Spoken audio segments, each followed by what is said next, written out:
A game studio once went live and made costumes, just to apologize. The first big game had already collapsed, crushed by greed and furious players. By all logic, they should have disappeared. Instead, those failures became the foundation of one of gaming's unlikeliest success stories, because today, that same studio has grown into $1 billion force, partnering with icons like Nier Automata and Devil May Cry. So how do you go from public humiliation and failure to building a global empire? To find out, we need to rewind to where it all began. It's 2014, people were doing the Ice Bucket Challenge. Interstellar just released in theaters, and Kuro Technology opened up the first office in Zhuhai, China. A tiny shop front that looked like it sold used electronics. Inside, 30 people worked under the leadership of Lee Songlin, otherwise known as Solon Lee. He was fresh out of college when he joined Kuro's predecessor in 2013, serving as lead UI designer and planner on the early action titles. He later joined the founding team of Kuro Technology. By 2015, he'd helped move the team to Guangzhou. 2016 was a record-breaking year for the mobile gaming industry, generating around $40 billion globally, making up about half of all digital games revenue. It was also the year when Pokemon Go and Clash Royale released, which both raked in billions of dollars each. It was a great time for mobile gaming. Even simple 2D games gained a lot of traction, such as Sliver.io and Color Switch. But while the industry was booming, Kuro's new game, which had been in development for 2 years at that point, released without being on either side of the coin, having the 2D aspect of the simple addictive games, but the gameplay of the 3D ones, putting it in no man's land. Meanwhile, China had just overtaken the US as the world's largest gaming market, with $7.7 billion in revenue. Gacha games were dominating, making up about half of all mobile RPGs, and the collectible mechanic was everywhere. A trend seen in Clash Royale's cards, and of course Pokemon Go's Pokemon. Kuro's new game, Twin Tail Battlegrounds, was an anime-style mobile shooter where you'd collect anime girls instead of Pokemon, just like every other gacha game. This brought in an annual revenue of 187 million yuan, which is about $28 million when taking inflation into account. The impressive sum came from around 1 million monthly users at launch. Sounds great, right? But there was a massive glaring issue. You see, a company of Kuro Technology's size couldn't self-develop and self-publish. It needed serious financial backing. The investment from Buka Comics a year prior just wasn't enough. Without the ability to publish the game themselves, they partnered with Morning Tech, who took over publishing and operations. Because of this, the game ran into a slew of problems: heavy monetization, extremely difficult content, and harsh criticism from players. With no publishing rights, Kuro couldn't do anything about it. To make matters worse, the mobile game industry was shifting rapidly towards 3D games, making Twin Tail Battlegrounds feel outdated, next to titles like Honkai Impact 3rd, Onmyoji, and Fate Grand Order. All of this culminated in the shutdown of the game in 2018. For a small studio like Kuro, this wasn't just another failed project. It was an existential threat. Years of work and limited resources had gone into what they hoped would be their big break, but the publisher and the rapidly shifting market left them barely hanging on. So Kuro decided to take things into their own hands, making a gamble that would change the studio's fate forever. After the fiasco of Morning Tech, releasing their own games independently became a priority for Solon Lee. But before they could even think about publishing on their own, they needed a game worth the risk. And that's where 2017's Nier Automata comes in. For Solon, Nier Automata was far more than just another RPG. It was a revelation.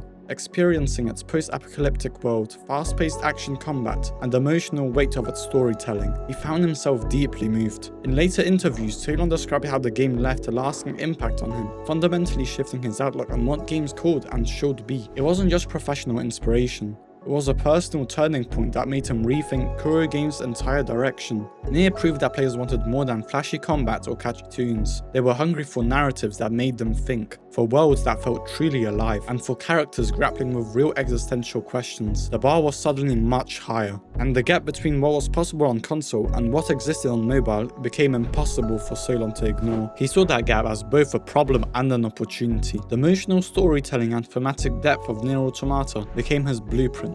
Why should mobile gamers settle for less? If console players could experience something so immersive and moving, why couldn't mobile offer the same? The idea was extremely ambitious, maybe even reckless, but was the only path forward that felt right. So the team got to work. The goal? A 3D action RPG for mobile that didn't feel watered down, something that could capture even a fraction of what made Nier Automata so special to Solon. But there was a catch. The engine they'd used for the first game just couldn't cut it. If they wanted to make something genuinely new, they'd have to learn Unity from scratch. This wasn't just a technical hurdle, it was a total reset.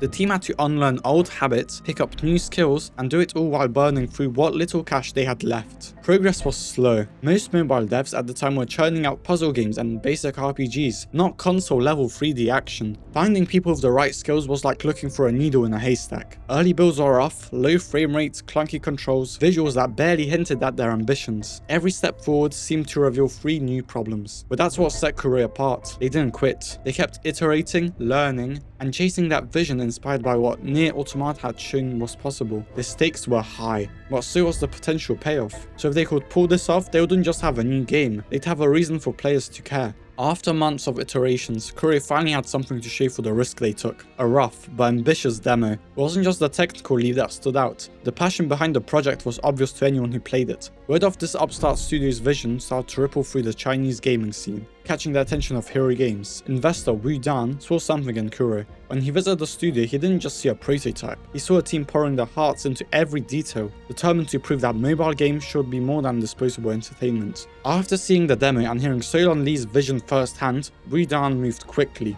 The investment deal he offered wasn't just about money. It came with technical support, industry know-how, and a genuine belief in Kuro's potential. This partnership became a turning point. Wu Dan and Solon Lee's shared love for games soon grew into friendship between the two. With new resources and a growing team, in early 2019, Kuro was finally able to push Punishing Grey Raven towards the finish line. But it couldn't have gone worse. The servers buckled under the demand. For a company betting everything on this one shot, it felt like bad signs for the future, which they were. Most studios would have hidden behind a bland apology post or compensation on release.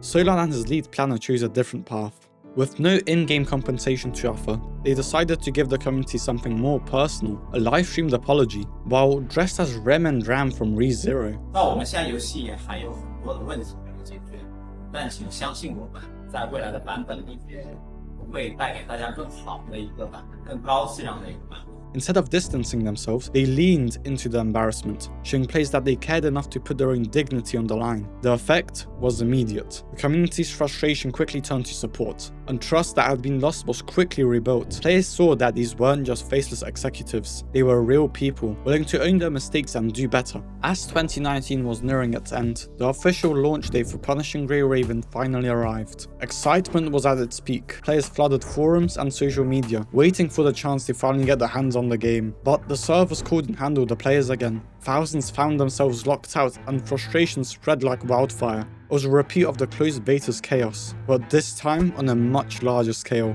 Kuro's team put the game into maintenance mode, desperately working behind the scenes to fix the situation. The downtime stretched for hours. When the servers finally came back online, players logging in were met with a shocking surprise. 10,000 premium currencies sitting in their inboxes. For most, this was an unprecedented amount, enough for 40 pulls in their gacha system. But the relief didn't last long. Kuro soon issued a statement. The 10,000 premium currency was a mistake, the result of a simple typo. It was supposed to be 1,000.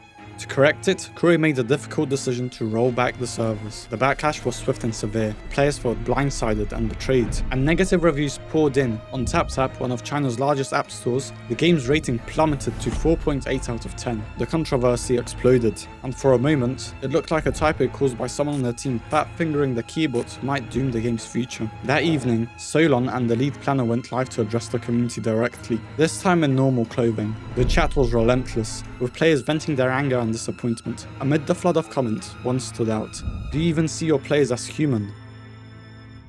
Solon's reply, spoken with sincerity, would become iconic. 我们就是把你们当人看才会出来直播啊。 While the line was mocked at first, over time it became a symbol of Kuro's willingness to face players honestly and take responsibility. But words alone wouldn't be enough to rebuild trust. Kuro needed to prove they meant what they said, and they did it in the most unexpected way. On NGA, China's biggest gaming forum, players started noticing something unusual. A user named Cecilia was always there, replying to every feedback thread about Punishing Grey Raven. Whether it was a bug report at 4 AM or a design critique on a weekend, Cecilia answered, quickly and with real substance. Genuine, thoughtful replies, often with promises of fixes or changes. For months, Cecilia was relentless. It didn't take long for the community to realize this wasn't just a PR person. Cecilia was part of the dev team, maybe even Solon himself. reading every comment and making sure the players' voices shaped the game. This wasn't just about damage control, it was a whole new philosophy. If players cared enough to complain, Kuro cared enough to fix it. Even after the launch, the studio's reputation began to flip. The results spoke for themselves. Players started noticing. Feedback actually led to changes. Stamina costs dropped, characters got buffed, skins got redesigned, and the tap-tap score crawled from 4.8 up to 8.0. And that once mocked line, "We see you as humans," became a badge of honor. After months of hard work, it finally paid off. Solon's dream finally came true. Kuro Games managed to contact Square Enix, the ones who hold the rights of Nier. Solon Lee personally traveled to Japan to negotiate and meet his idol, Yosuke Saito, the producer of the Nier series, getting an autograph from him personally and leaving with something even better. In June of 2020, Punishing Grey Raven officially announced its Nier collaboration. But this wasn't the only collaboration they managed to secure. Punishing Grey Raven announced a collaboration with Devil May Cry 5, which released on August 6th of 2025. The fact that Kuro could pull in not one, but two legendary franchises, just how far they'd come from that disastrous launch. While the game grew, so did the team, which started with only 30 people, has now grown over to 400 working on Punishing Grey Raven. Kuro wasn't just surviving anymore, they were thriving. With all the success Kuro had recently found, Solo wanted to go even bigger. He set his sights on creating an open-world game, their most ambitious challenge yet. Quietly, at the end of 2020, development began, but inside the studio, doubts crept in. Taking on a project of this scale with a brand new engine felt like a massive risk. Questions echoed through the office. Are we taking on too much? Can we even pull this off? Starting over with Unreal Engine 4 instead of their familiar Unity setup meant rebuilding the dev team almost from scratch. Solon was all in, betting everything on this new vision. But with talent hard to find, the team had to do most of the heavy lifting themselves. Endless hours of bug fixes, wrestling with features that barely worked, and the constant feeling that maybe, just maybe, they'd bitten off more than they could chew. Still, Solon never lost faith in his team. He just hadn't realized how tough building an action open world game from zero would be. 14 months in, by 2022, the game entered testing, only to reveal a world that felt empty, awkward models, and a story that made no sense. Morale hit rock bottom. Developers were working 12-hour days, 6 days a week, just to keep the project alive. As Kuro Games pushed through their toughest development challenges, Tencent took notice. In March 2023, Tencent acquired a 14.33% stake in Kuro Games, a move that mirrored a broader trend in China's gaming industry, where tech giants often step in to accelerate ambitious projects. With this new backing, the Wuthering Waves team quickly expanded to over 500 people, and the company moved to Xiaomi Town. The influx of resources allowed them to overhaul the story, upgrade character models, and finally shape the world they dreamed of. By early 2024, the game had 30 million pre-registrations worldwide. Massive ad campaigns appeared in major cities and transit hubs. Wuwa took over Times Square, Shibuya Crossing, and Seoul's subway system. But when launch day came, history repeated itself once again. Bugs, crashes, bad performance, empty map, an exploration that felt more like a chore than an adventure. The backlash was instant. But Solon faced it head-on. He knew the mountain of issues and didn't run from them. After the game's release in May 2024, he went live to apologize, just like he did after Punishing Grey Raven's rocky start. He showed players he still had a vision and wouldn't give up. Wuwa's player base dropped by about 40% within 2 months of launch, a pattern that's become common among gacha games, struggling to balance grind and reward. Yet, the 2.0 update sparked a 30% revenue jump and brought back 1.5 million returning players. This kind of rebound is rare. Most gacha games see steady decline after launch, but Wuwa's improvements across story, exploration, and graphics helped it defy the trend. From there, each patch brought new quality of life features, fresh areas, and a story that actually started to hook people.